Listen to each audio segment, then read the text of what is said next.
Wilhelmus van Nassau ben ik van Duitsen bloed. Den vaderland getrouw blijf ik tot in den dood. Een prins van Oranje ben ik vrij onverveerd. Den koning van Hispanje heb ik altijd geëerd. Hi, I'm Lori Hartley here with Alex Golden, and today we've prepared some information for you on the Netherlands for your business trip. I'll start with some background information, including some interesting facts, some basic economic information, and a few statistics that may be helpful during your stay. Then we'll cover the language aspect of visiting the Netherlands, including how to say common phrases in Dutch, which is the native language, as well as what topics are safe and which to avoid when you're engaged in casual conversation. The final segment will be about conducting business in the Netherlands, including business attire, meeting etiquette, and some information about diversity in the business environment. Hopefully by the end of our presentation, you'll feel at ease about what to expect when you travel to the Netherlands. Perhaps you're wondering why I'm not talking about Holland. You aren't alone in that question. As a matter of fact, the first time I was planning a trip there years ago, I couldn't find any information that I was looking for and was shocked that there wasn't more travel information on the country in the libraries. I'm glad I did more research, because if I arrived in the country thinking it was Holland, I would certainly have upset a few people right away. The Netherlands has been referred to Holland more often than it has the Netherlands, but the very first thing to know and to keep in mind while you're in the country is that the name Holland actually belongs to North and South Holland, which are two provinces within the country called the Netherlands. Unless you are actually in North or South Holland, we would strongly advise you not to refer to the country as Holland. Although they recognize the common error, most people throughout the rest of the Netherlands don't appreciate, and some may even frown upon, anyone referring to the Netherlands as being Holland. Another interesting fact is that about 20% of the Netherlands' total land area is below sea level, and 50% is less than 1 meter, or 3 feet 3 inches, above sea level. As you can imagine, you will find numerous dikes, canals, and pumping stations throughout the country that protect it from flooding. Most of these areas are the result of heavy peat extraction that was poorly regulated, which lowered the surface of the land by many meters. The peat extraction through turf dredging continued for centuries, even when the areas began flooding. The lowest point is Zuidpalace Polder at 7 meters, almost 23 feet below sea level.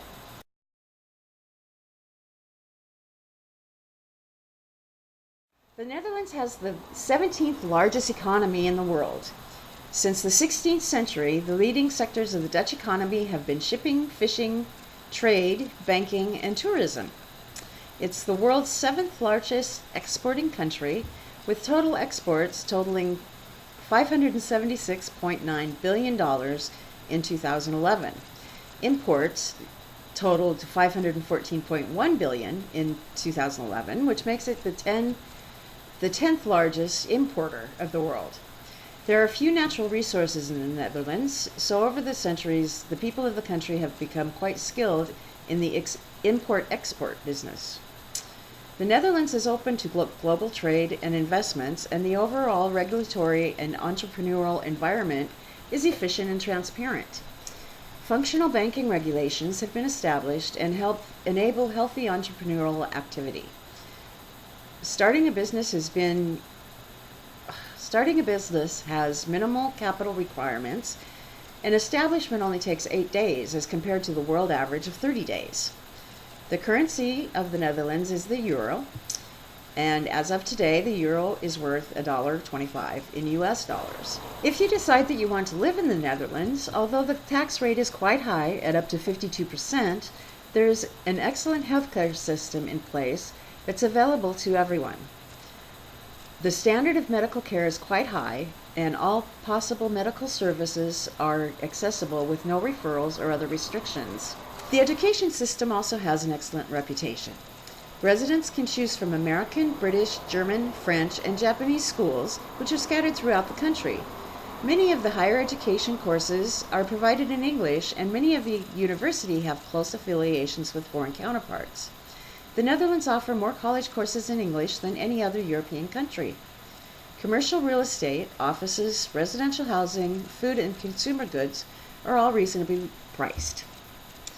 Education and cultural activities are less expensive than in other European countries, and it has an inviting communal atmosphere in the city centers, where residents are open and welcoming to foreigners. In a 2012 Best City contest launched by the Economist Intelligence Unit and Buzz Data, Amsterdam ranked second worldwide based on green space, natural and cultural assets, connectivity and pollution, as well as livability. Thank you, Lori. I'm Alex Golden, and I'm here to give you a little more information about the Netherlands, their culture, and business etiquette. The Dutch are a very low-context society, which means that they are very direct, and they tend to say what they mean. It also means that they don't get very easily offended. However, they expect you to mean what you say as well. Do not make a promise that you are not certain you can keep. Punctuality is also very important. The Dutch are a very subdued people. Try to keep your gestures at a minimum, although it's considered rude to keep your hands in your pockets. Personal space is a little more than it is in the United States, so try to maintain about an arm's length at all times. Also, try to modulate your voice. The Dutch often think Americans speak too loudly. Smiling a lot comes across as being insincere, and compliments are uncommon in a business setting, since the Dutch usually work in groups, therefore individual recognition is inappropriate. While vying for attention or individual superiority is unacceptable, there have been many famous people that hailed from the Netherlands. Here are a few of the big ones that you might recognize.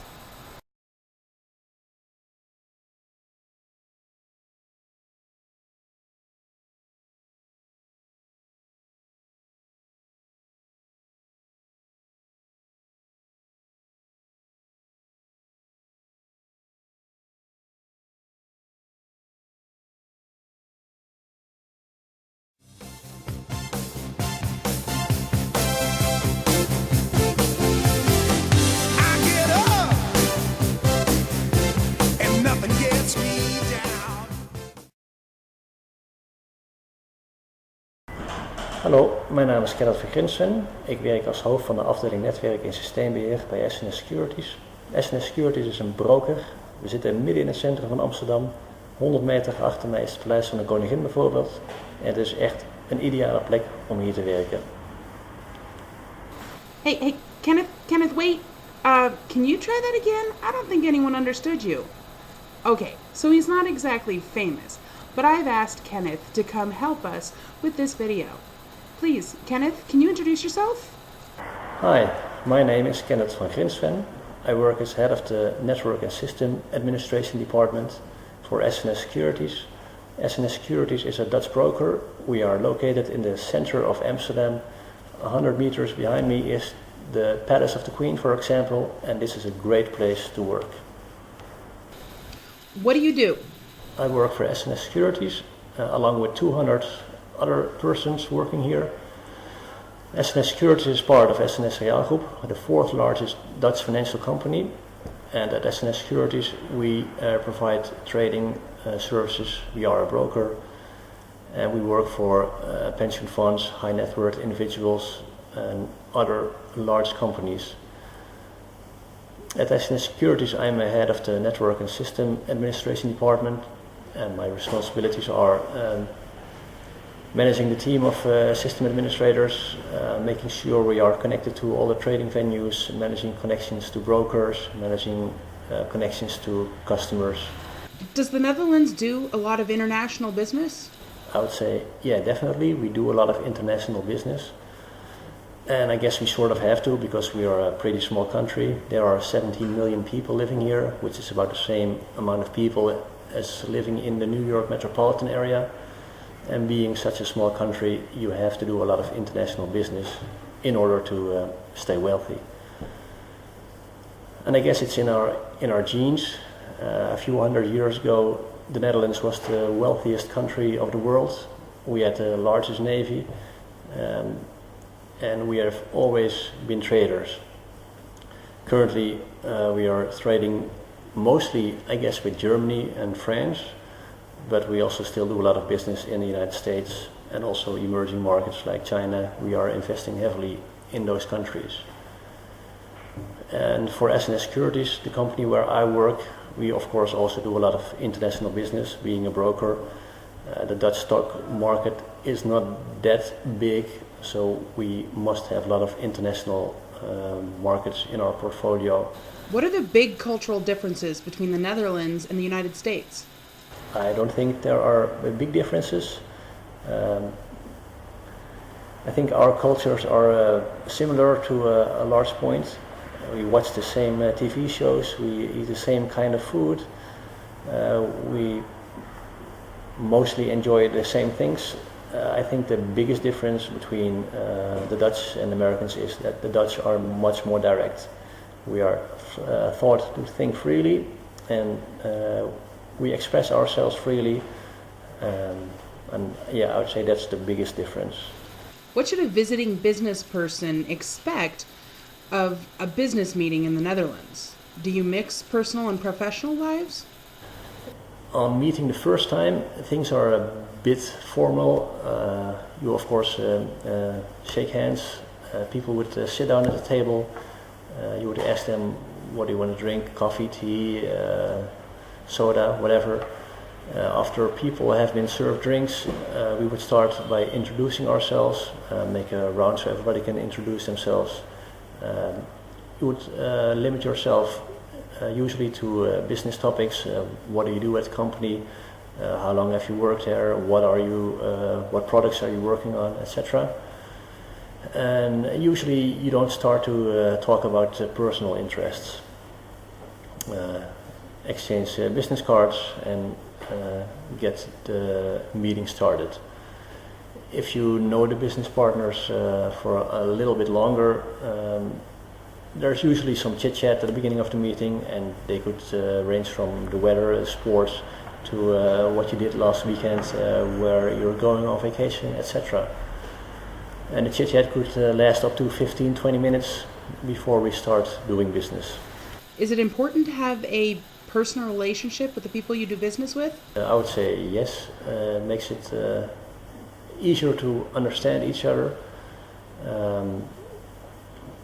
And as I'm not sure if it's the same in America, but here, if you know people for a longer time, you get more and more casual.